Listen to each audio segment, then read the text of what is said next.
또 올해도 어김없이 어버이 주일이 왔습니다. 우리가 특별하게 크게는 못해도 부모님에 대한 감사의 마음 때문에 더 숙연해지고 더 의미 있는 시간들이 되어질 수 있기를 바랍니다. 시력을 잃은 어머니에게 세 아들이 있었습니다. 어느 날 어머니는 내가 눈은 멀었지만 세 아들이 얼마나 나한테 효자인지 시험해 보려고 세 아들에게 너희들은 나를 얼마나 사랑하고 나에게 무엇을 해주겠느냐고 짐짓 저들에게 물어봤습니다. 그랬더니 큰아들은 사업에 크게 성공했는지라 어머니한테 큰 집을 사드렸습니다. 자그마치 방이 15개나 되는 큰 집을 사드렸습니다. 그랬더니 둘째 아들이 저는 어머니에게 최고 좋은 고급 승용차를 사드리겠습니다 하고 벤츠 승용차와 운전수를 보내드렸습니다. 막내 아들은 무엇을 드릴까 생각을 하다가 15년 동안이나 훈련시킨 끝에 성경책을 모두 외우는 앵무새를 어머니에게 보냈습니다. 이 앵무새는 어머니가 마태복음 몇 장 몇 절 하면 그냥 순식간에 그 이야기를 외워서 이야기를 해줬습니다. 마침내 어머니가 결정을 하게 되었습니다. 어머니는 큰아들과 둘째 아들의 선물은 모두 물렸습니다. 기력도 없고 식구도 없는데 방 15개를 어떻게 청소하고 관리하며 살겠느냐고 안 된다고 했고, 운전 못하는데 벤츠차가 있으면 뭐하고 사람 하나 더 달리면 밥 먹고 잠자고 이거 다 한 사람 더 있는 게 짐이라고 생각해서 돌려보낸 겁니다. 그리고 막내 아들의 선물만 받겠다고 했습니다. 그리고 그 마음에 드는 아들한테 감사의 편지를 셋째 아들한테 며칠 후에 써서 보냈습니다. 이렇게 썼습니다. 내가 보낸 닭은 정말 맛있었다. 잘 잡아먹었다.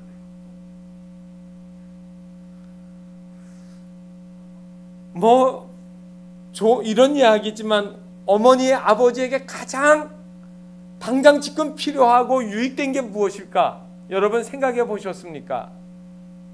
그분들에게 감사하고 우리가 그분들에게 보답할 수 있는 게 뭐겠습니까? 좋은 차도 좋은 집도 아니라 따뜻하게 와서 사랑합니다. 감사합니다. 그리고 따뜻한 음식 한 그릇 소박하지만 같이 떠서 입에 넣어드리고 그리고 맛있는 거 까드리고 하는 그러한 것들이 더 필요하지 않을까요? 제가 여러 해 전에 생명보험회사에서 그 광고했던 카피라이터 내용이 있어서 한번 읽어봤습니다. 우리는 당신을 어머니라 부릅니다 하는 이야기인데 여자의 일생처럼 그리고 어머니의 길처럼 보여서 모든 분에게 공감이 갈 수 있는 이야기인 것 같아서 다시 한번 여러분들에게 읽어드리고 싶습니다. 어머니 21, 당신은 고개를 2개 넘어 얼굴도 본 적이 없는 김씨댁의 큰아들에게 시집을 왔습니다. 26, 시집 온 지 5년 만에 자식을 낳았습니다. 당신은 그제서야 시댁 어른들한테 며느리 대접을 받았습니다. 32, 자식이 밤늦게 급체를 앓았습니다. 당신은 자식을 얻고 읍내병원까지 20리를 마구 달렸습니다. 40, 그해 겨울은 유난히 추웠습니다. 당신은 자식이 학교에서 돌아올 무렵이면 자식의 외투를 입고 동구 밖으로 나갔습니다. 그리고 자식에게 당신의 체온으로 덮여진 외투를 입혀주었습니다. 52, 자식이 결혼할 여자를 집으로 데려왔습니다. 당신은 분칠한 얼굴이 싫었지만 자식이 좋다고 하니까 당신도 좋다고 하였습니다. 60, 환갑이라고 자식이 모처럼 돈을 보냈습니다. 당신은 그 돈으로 자식의 보약을 지으셨습니다. 65, 자식 내외가 바쁘다며 명절에 고향에 못 내려온다고 했습니다. 당신은 동네 사람들에게 아들이 너무 바빠서 오늘 아침 일찍 올라갔다며 당신 평생 처음으로 거짓말을 했습니다. 꼭 이 글을 읽으면서 저의 어머니 이야기 같고 또 못다한 그러한 효도가 그리고 내내 마음 아프기만 합니다.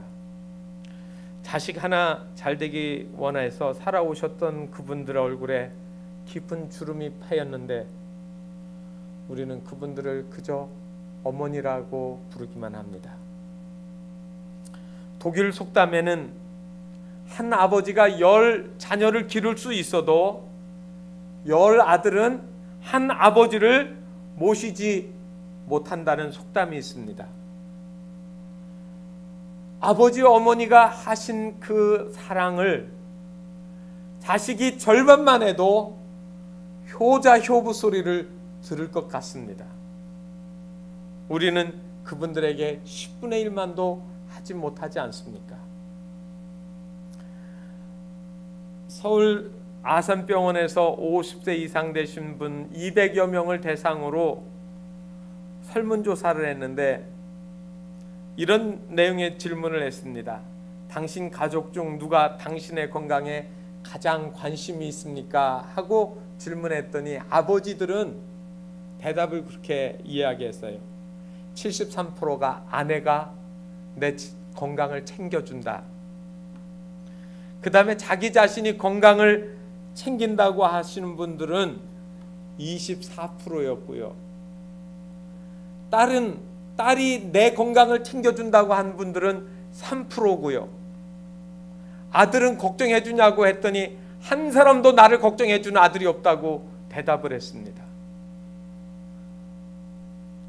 어머니들에게 당신 건강 누가 챙겨주냐고 물었더니 어머니들의 46%가 남편이라고 대답을 했고요.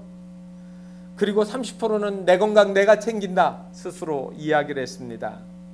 아들은 어머니 입장에서 건강 챙겨주는 아들이 11%가 나왔고 딸들도 역시 11%가 딸들이 건강 챙겨준다고 이야기를 했습니다. 여기에 비교되는 거 있습니다. 그래도 어머니들은 자식들하고 소곤소곤 이런저런 가슴에 있는 이야기들을 많이 해서 그런지 그래도 아들도 딸들도 효성 있는 자식들은 챙겼는데 아버지들은 외로워요. 세월이 갈수록 아버지하고는 대화도 끊기고 아버지는 점점 외톨이가 되어져 가는 것 같습니다. 왜 특별히 아들들은 아버지를 생각하지 못할까요? 아버지는 아들을 그토록 좋아하고 아들이 잘 되기를 바라면서도 마음속에만 담을 뿐 하지 못한 말이 있습니다. 나는 너를 사랑한다는 말입니다. 그러면 그 자식들은 나중에 뭐라고 얘기를 하는가 하면 아버지는 나에게 관심이 없고 나를 도와주지 않는다고 이야기를 합니다. 사실 자식들 중에 아버지하고 친한 자식들은 그렇게 많지 않은 것 같습니다. 아버지가 무서워지고 크면서 잘못하는 것만 지적한 것만 생각나고 점점 거리감이 생기게 됩니다. 또 자식들이 크면 부모님 생각할 것 같아도 크면은 애인 먼저 생각하고 결혼하면 아내하고 자식 생각에 부모님 생각을 소홀히 하게 됩니다. 그래서 냉소적으로 하는 말이 있습니다. 아들을 아들이라고 생각하면 안 되는 거죠. 며느리의 남편이에요. 아침에 눈만 뜨면 제일 먼저 자녀를 위해 기도하는 부모님들은 있어도 부모님들을 위해 먼저 기도하는 자녀 없습니다. 내 자식 먼저 다 기도하고 그 다음에 우리 어머니 아버지 혹 들어가면 다행이죠. 오늘 어버이날을 맞이해서 어버이 주일을 맞이해서 부끄러운 마음으로 가슴 아픈 마음으로 부모님들을 생각하며 우리가 말씀을 듣고 또 우리의 삶을 새롭게 하는 그러한 시간들이 되어질 수 있기를 바랍니다. 성경에 보면 부모님의 권위에 대해서 한 여러 가지 말씀들이 있습니다. 신명기 27장 16절에 그의 부모를 경홀히 여기는 자는 저주를 받을 것이라고 했습니다. 부모를 무시하는 자식은 저주를 받습니다. 잠언 30장 17절에 아비를 조롱하며 어미 순종하기를 싫어한 자의 눈은 골짜기의 까마귀에게 쪼이고 독수리 새끼에게 먹이리라 그랬습니다. 제가 이 동물학자들이 쓴 글을 들어보니까 죽은 시신에서 짐승이나 무엇이든지 중에서 제일 약하고 제일 부패되는 부분이 눈인데, 짐승들이, 까마귀나 독수리들이 죽은 시체나 동물의 시체나 사람이든지 제일 먼저 정확하게 빼먹는 것이 눈동자 부위서부터 빼먹는데요. 그런데 내 부모를 조롱하고 부모에게 순종하기 싫어하는 자는 하나님께서 저들을 골짜기 까마귀에게 쪼이게 만드신다고 그렇게 강하게 말씀하신 거예요. 출애굽기 21장 17절에 자기 아버지나 어머니를 저주하는 자는 반드시 죽일지니라. 여러분, 하나님이 보통 강하게 이야기하신 것 아닙니다. 그럼에도 불구하고 저와 여러분들이 오늘 생명을 부지하고 부모님에게 그렇게 못되게 했음에도 불구하고 살아있는 것은 오로지 부모님이 기도하셔서 부모님들의 기도를 들어주셨기 때문에 우리가 이렇게 목숨을 부지하는 것 아닌가, 그런 생각을 합니다. 저는 오늘 성경 말씀 사무엘하 18장 28절에서 33절까지의 말씀을 읽었습니다. 어느 한 부분을 뚝 띄었기 때문에 여러분들이 무슨 내용인지 잘 이해하시지 못할 거예요. 성경의 이야기는 이런 이야기입니다. 다윗은 이스라엘의 두 번째 가장 위대한 왕인데 어느 날 아들 압살롬이 반란을 일으켰습니다. 그래서 아버지는 예루살렘 성을 떠나서 도피를 하고, 그리고 압살롬은 예루살렘에서 왕노릇을 하다가 이 아버지 다윗의 장군과 그리고 아들 압살롬의 부하들이 싸움을 붙고 마지막에는 압살롬이 전쟁터에 나왔다가 전쟁터에서 죽습니다. 그래서 다윗의 장군 요압이 사람을 보내서 압살롬이 죽고 전쟁에 승리했다는 소식을 전하게 되어집니다. 그때 사독의 아들 아히마아스가 제가 가서 전하겠습니다 하고 했더니 이 요압이 사독의 아들, 제사장의 아들 아히마아스에게 너는 가서 전하지 마라. 이거는 결코 기쁜 소식이 아니다. 내가 잘 아는데 다윗은 저 죽은 압살롬 때문에 마음이 괴로울 것이다 라고 이야기를 해줍니다. 그리고 또 하나 구스 사람, 구스는 성경에서 이디오피아를 가리킵니다. 한 사람에게 내가 가서 전하라고 합니다. 굳이 아히마아스가 제가 가서 전하겠다고 달려옵니다. 그래서 먼저 아히마아스가 왕에게 전쟁의 소식을 전합니다. 성경에 오늘 있는 말씀을 보니까 왕을 대적하는 자들을 하나님께서 그의 손을 들어 내 주 왕에 대적한 자들을 넘겨주셨나이다. 다시 말하면 그들이 죽었습니다. 우리 손에 망했습니다 라고 전쟁의 승리의 소식을 전해줬습니다. 그런데 성경에 보니까 다윗 왕은 전쟁의 승리가 문제가 아니에요. 질문을 합니다. 젊은 압살롬은 잘 있느냐? 내 아들 압살롬이 잘 있느냐 이야기입니다. 전쟁에 지고 이기고가 문제가 아니에요. 다른 사람, 제3의 사람, 객관적인 사람, 아버지의 마음이 없는 사람은 돈이 얼마냐, 전쟁에 승리했느냐, 그것이 내게 얼마나 유익되느냐, 이것이 관점이지만 아버지의 입장에서는 압살롬의 안전이 문제입니다. 포로가 되어졌으면 좋겠어요. 젊은 압살롬이 잘 있느냐 물었습니다. 그랬더니 아히마아스가 그 말에 차마 대답을 못해서 이렇게 말합니다. 요압이 왕의 종 나를 보낼 때에 크게 소동하는 것을 보았으나 무슨 일인지 알지 못하였나이다. 다시 말하면 저는 모르겠는데요, 이 말입니다. 그래서 그러면 너는 모르니까 옆에 물러가 있거라. 그리고서 구스 사람을 불러가지고 얘기합니다. 그랬더니 구스 사람이 얘기합니다. 내 주와 함께 아랠 소식이 있나이다. 여호와께서 오늘 왕을 대적하던 모든 원수를 갚으셨나이다. 전쟁에 승리했습니다라고 이야기하죠. 그랬더니 다윗 왕이 또 묻습니다. 젊은 압살롬은 잘 있느냐? 아마 다윗도 마음속으로는 직감을 했을 거예요. 그랬더니 구스 사람이 이렇게 얘기합니다.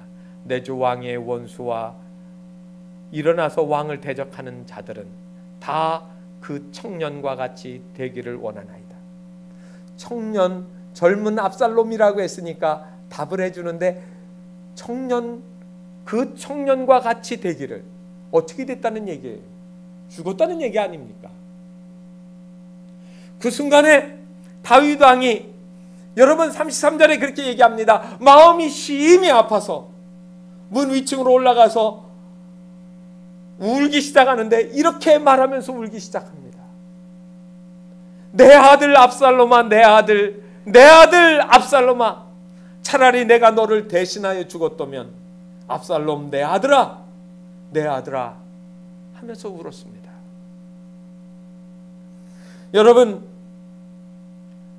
부모에게 패역하고 그리고 부모에게 못된 짓을 했음에도 불구하고 다윗의 마음속에는 아들이 죽은 마음의 상처가 말할 수 없이 큰 거예요. 내가 내 자식 비록 꾸중하고 책망할지언정 다른 사람이 내 아들에게 손대는 거, 내 아들 욕하는 거 보지 못하는 게 그게 부모의 마음 아닙니까? 그러므로 우리가 부모님에게 꾸중을 듣고 그리고 책망을 받을지라도 거기에는 노여움으로 죽이려고 하는 것이 아니라 우리를 품어주는 사랑의 마음이 그 속에 담겨 있는 것이지요. 성경에 보게 되면 이 압살롬은 참으로 대단한 아들인 것 같습니다. 몇 가지 이유가 있는데 보게 되어지면 다윗은 참으로 그 이름이 압살롬이라고 지었을 때 특별한 기대를 그 아들에게 가지고 있었습니다. 압살롬, 여러분 그 이름의 뜻이 뭔지 아십니까? 여러분 샬롬이라는 말을 아시죠? 샬롬이라는 말은 평화라는 말이에요. 압이라는 말이 들면 아버지예요. 아버지. 아바라고 하는 히브리어 단어하고 샬롬이라는 말하고 붙어 있어요. 그러니까 이 두 말, 압살롬이라는 말은 아버지의 평화라는 말입니다. 다시 말하면 내가 왕이 되어져서 너에게 왕위를 물려주면 너는 장차 이 나라를 다스려서 평화의 아버지, 이 나라를 잘 평화로 다스리는 훌륭한 성군이 되라고 아마 기대하며 그 이름을 줘줬을 겁니다. 압살롬은 어쩌면 가만히 있었으면 저절로 왕이 되었을는지도 모릅니다. 역대상 3장 1절 9절에 보게 되어지면 다윗은 그의 생애 동안에 약 20여 명의 아들을 낳았는데 서열로 보면 그는 세 번째입니다. 그런데 제일 첫 번째 아들 암논이 배다른 여동생을 강간했다가 죽임을 당합니다. 바로 그 죽였던 사람이 압살롬입니다. 그래서 압살롬은 외갓집에 피신해 있었습니다. 세월이 지나고 아버지는 이 아들을 다시 불러들였습니다. 그리고 둘째 아들은 몸이 약해서 성경에 보게 되어지면 일찍 죽은 것으로 추정이 되어집니다.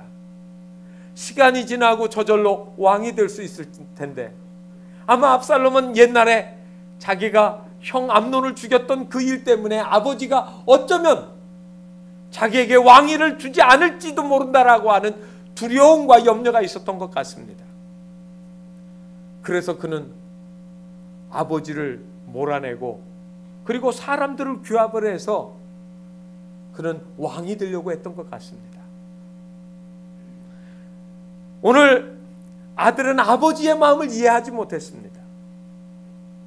형제들끼리 칼부림이 나고 죽고 죽이는 일이 일어났지만 아버지의 마음속엔 여전히 압살롬이 애처로운 자식이에요. 성경을 보게 되어지면 바로 이 압살롬을 향한 아버지의 눈물이 있습니다. 오늘 설교 제목이 아버지 다윗의 눈물입니다. 왜 그랬을까요? 다윗이 왜 울었을까요? 원통함이 풀어졌기 때문에 울었습니까? 그건 아니죠. 바로 압살롬을 너무너무 사랑했기 때문에. 10손가락 깨물어서 안 아픈 손가락 없다고 하는데 다윗은 자식을 잃은 아픔 때문에 애통함이 있었습니다. 그가 비록 용감하고 대범한 왕이었지만 자식의 죽음을 슬퍼하는 것은 모든 아버지의 마음과 똑같습니다. 오늘 예배드리는 여러분들, 저는 보통 어버이주일엔 어머니의 사랑을 이야기하기가 참 쉬웠습니다. 그런데 제가 점점 성장하고 나이가 들면서 자꾸 아버지 생각이 납니다. 많은 사랑, 많은 대화를 못했던 아버지, 그 외로웠던 아버지, 쓸쓸했던 아버지, 그분들의 마음을 오늘 이 시대의 사람들이 너무나도 모르고 있다는 것이죠. 아버지는 비록 왕일지라도 압살롬 앞에서는 단순한 하나 아버지이셨습니다. 세상의 권력을 손에 쥔 왕이었지만 아들의 죽음 앞에 그 아픔을 억누르지 못했던 아버지입니다. 불효 중에 불효가 뭐라고 이야기합니까? 부모보다 먼저 세상을 떠난 자식이 가장 불효했다고 이야기하지 않습니까? 제가 아는 분이 병으로 죽었는데 그 장례 행렬에 아버지가 뒤에서 가까이도 못 따라오고 뒤에서 울면서 따라가는 모습을 보는데 마음이 그렇게 저렸었습니다.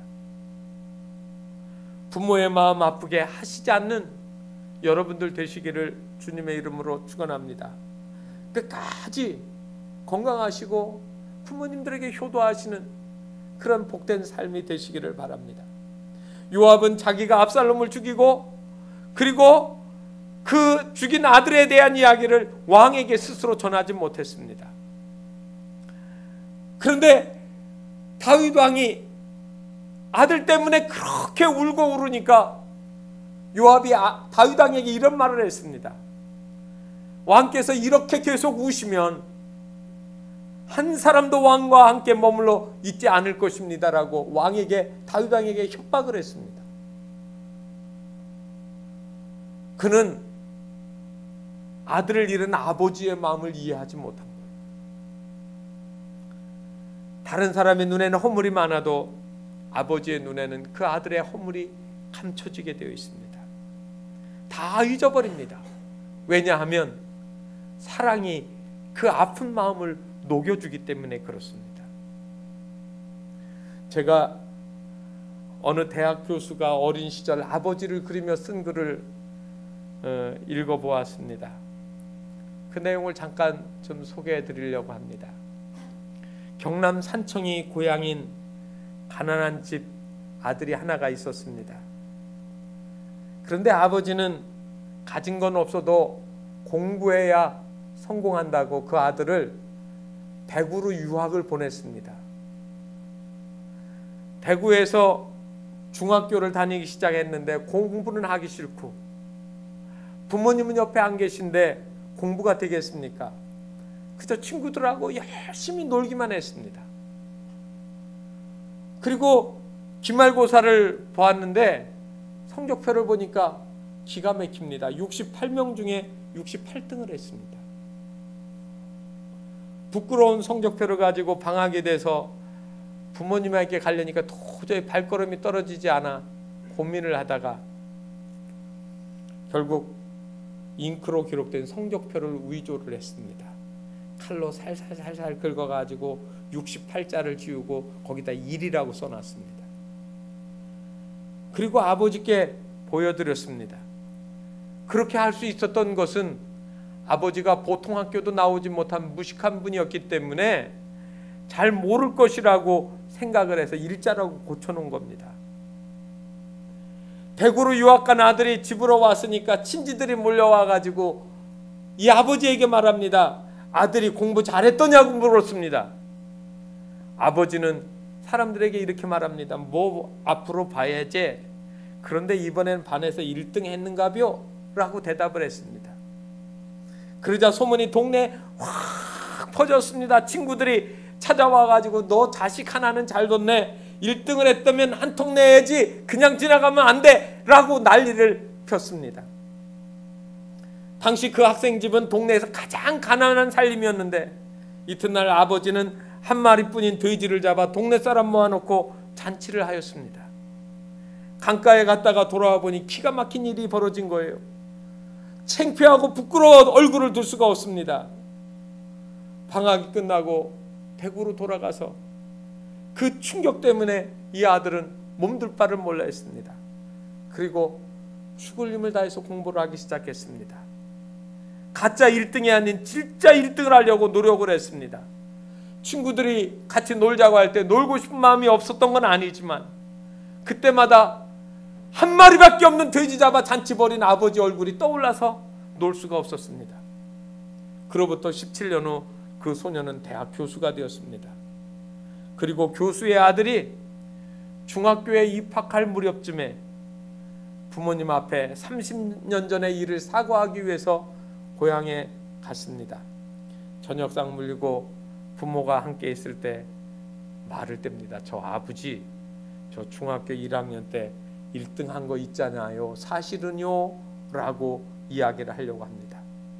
그런데 옆에서 담배 피우시던 아버지가 말합니다.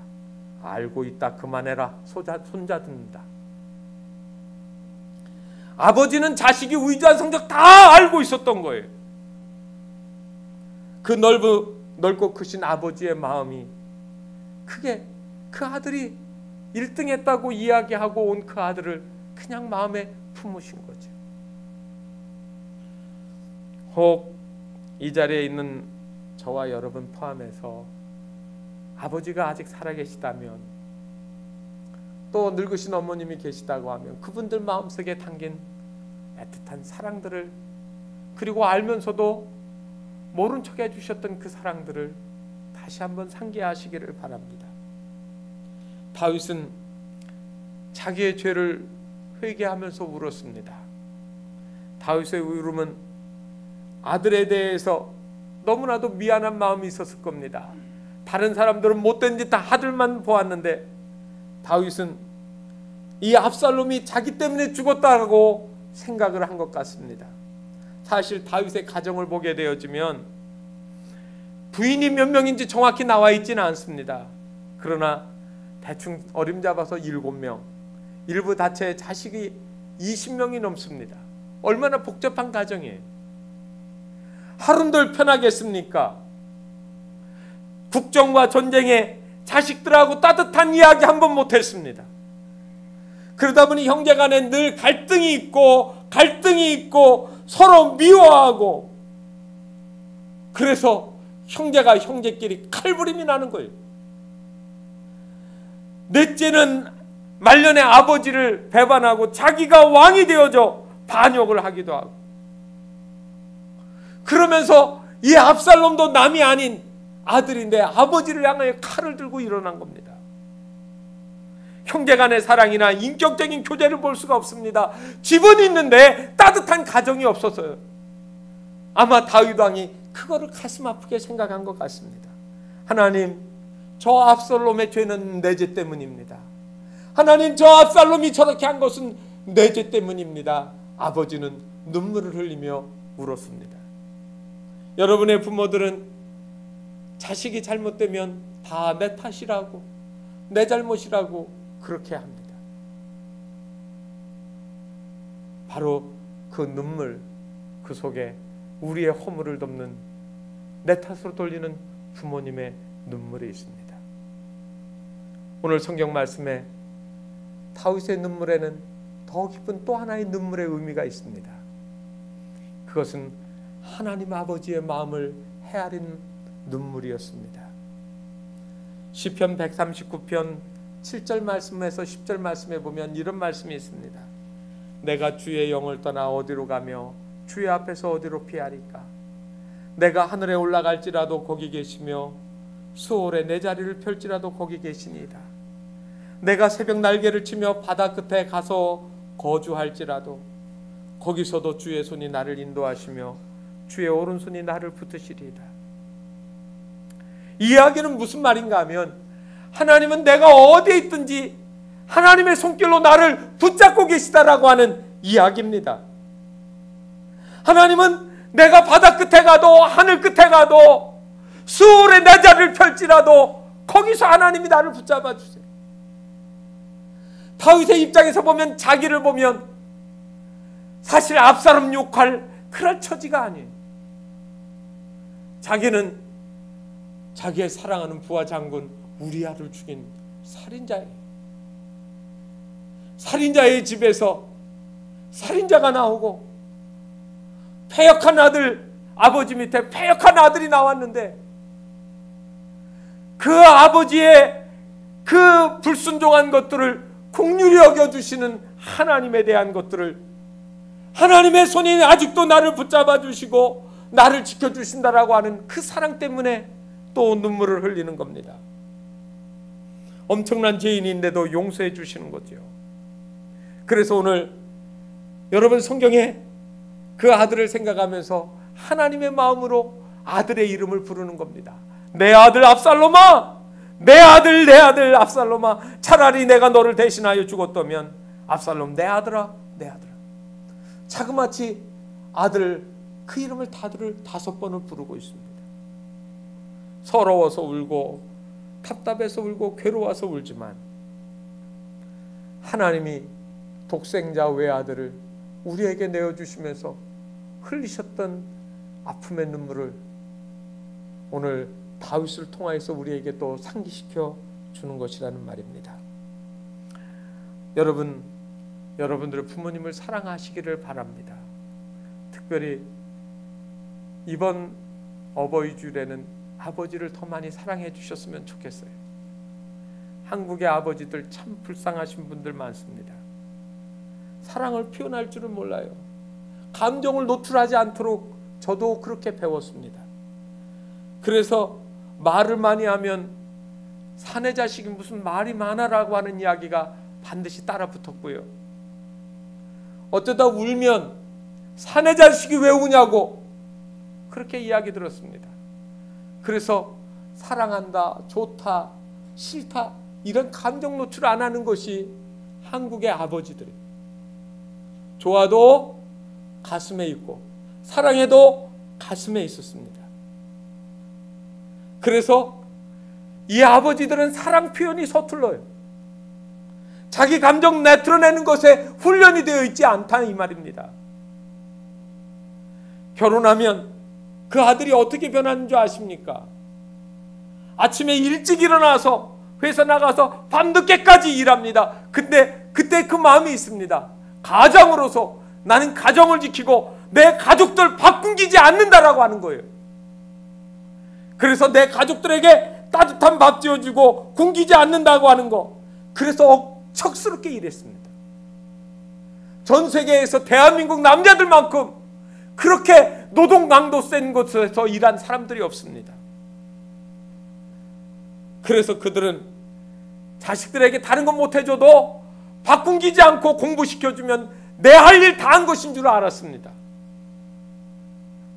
그런데 자식들은 나중에 아버지를 그렇게 생각하지 않습니다. 냉랭하고 차가운 아버지, 밥은 먹여줬지 그러나 한 번도 나를 안아주지 않은 아버지. 경쟁에만 몰두했는데 어느 날 보니까 자식은 저만큼 커 있는데 더 이상 가까워지질 않습니다. 그래서 사랑한다는 말을 아내에게도 못했지만 아들한테도 못했습니다. 나는 내 아버지가 너무 좋다, 나는 너무 사랑스럽다는 말을 듣고 싶은데 그 아들들은 해주지 않아요. 그러나 분명합니다. 아버지에게는 하나님의 마음이 있습니다.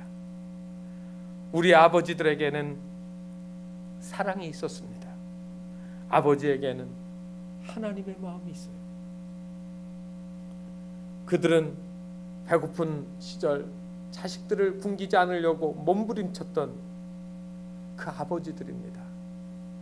그런데 다 큰 자식들이 이렇게 얘기하죠. 아버지 밥만 먹여주면 다인가요? 돈만 벌어다 주면 다인가요? 아버지 마음을 알지 못하고 아버지의 마음을 아프게 했던 우리들 아닙니까? 아버지 나를 한 번도 안아주지 않았잖아요 라고. 그런데 저는 오늘 여러분들이 거꾸로 아버지를 좀 안아드리면 좋겠어요.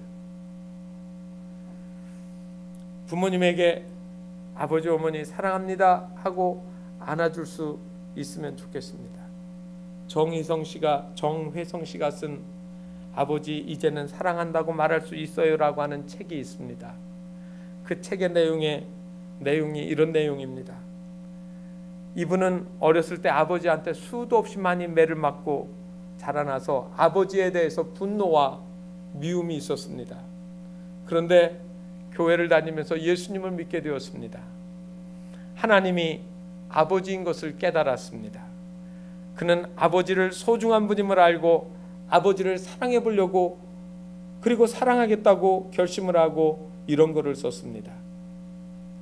재작년 구정에 부모님 댁에 세배하러 가기 위해서 집을 나서면서 오늘은 꼭 아버지를 안아드리리라 결심했다. 그때 내가 아버지에게 아버지하고 꼭 한번 하고 싶은 것이 있는데요 라고 하며 자리에서 일어나 아버지에게 다가가려고 했다. 그런데 불과 앉아있는 아버지와 서있던 거리가 1.5m도 안 되었는데 그 거리가 마치 요단강같이, 아니 홍해와 같이 멀게만 느껴졌다. 하지만 오늘 못하게 되면 나는 진정 후회하게 될 것이라고 하는 생각에 마음속으로 강하게 다짐을 하고 용기를 내서 앉아 계시는 아버지에게 다가가 아버지 앞에 무릎을 꿇고 아버지를 꼭 껴안았다. 그리고 나는 울면서 아버지 사랑하고 감사해요 라고 말하고 아버지 품에 안겼다. 그때 하염없이 울고 계시는 아버지를 보았다. 나는 그때 아버지 역시 당신의 아버지에게 사랑의 안김을 경험해 보지 못했기에 나를 안아주고 싶지만 어떻게 해야 하는지를 몰랐다는 생각이 들었다. 아버지도 한 번도 그 아버지에게 안겨보지 못했다는 생각이 들었다. 아버지의 품이 너무 좋았다. 짧은 시간이었지만 너무나도 좋았다. 옆에 계신 어머니도 울고 뒤에 있던 아내도 울고 그곳은 울음바다가 되었다. 어쩌면 제가 하고 싶었던 일인데 아버지가 안 계세요. 살아계신 아버지를 모시고 있는 여러분들이 따님이어도 아들이어도 찾아가서 안아드리면 얼마나 좋을까요?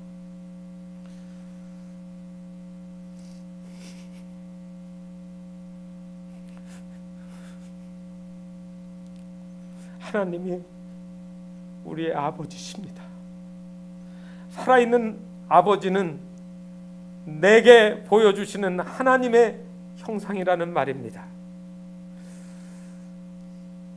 그동안 우리를 낳으시고 기르시고 애쓰셨던 그 부모님들을 진정으로 사랑하는 마음으로 2주간에 안아드리시는 여러분들이 되시기를 바랍니다. 기도하겠습니다.